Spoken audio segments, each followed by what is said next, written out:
They said every store was fine, yet the complaints stacked so high they felt like a wall about to fall on him. Jackson sat in his truck with the file spread open across his lap, hands trembling slightly as if the words themselves carried weight. Smell, dirty, rude staff. The words were bold, black. Almost louder than his own breath.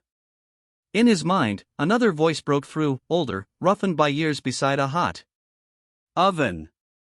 His father's voice. Bread must be as clean as the kitchen of your own home.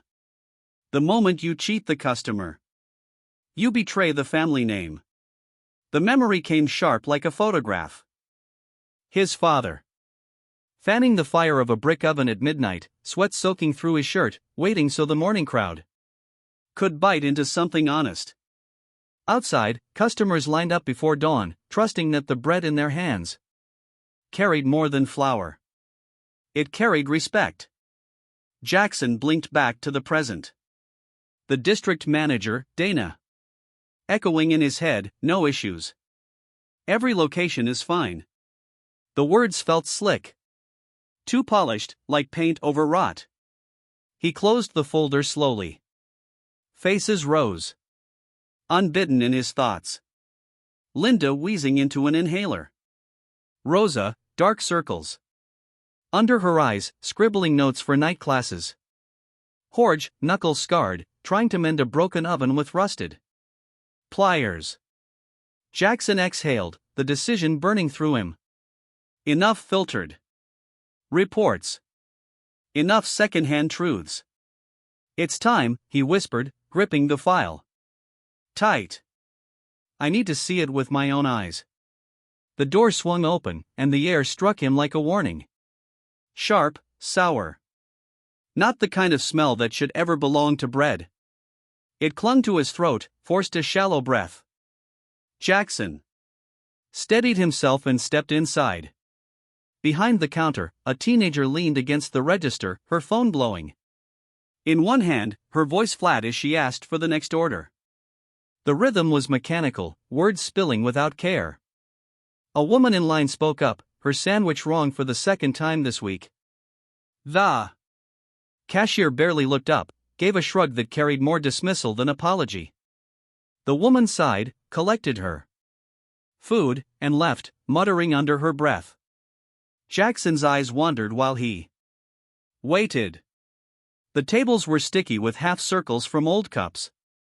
Crumbs scattered across the tile, catching in the rubber soles of his shoes. A fly traced a lazy circle above the pastry case.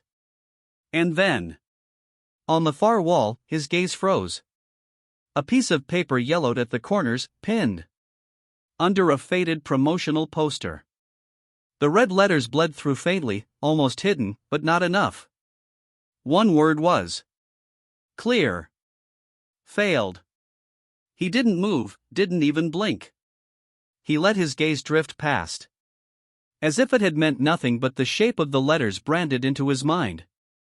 The store had been inspected, judged, and condemned, and instead of fixing it, someone had covered it up with old advertising.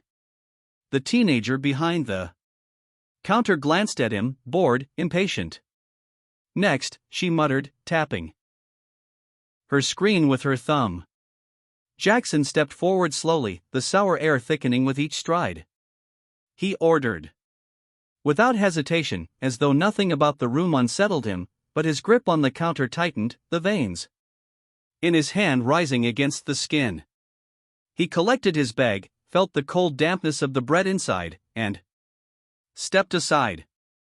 The word on the wall echoed in his head, louder than the chatter, louder than the noise of the espresso machine, failed. The store carried its own confession. All he had to do now was listen. The line was short, only 2 people ahead, yet minutes dragged like hours. 10 passed. Before the register even blinked to life again.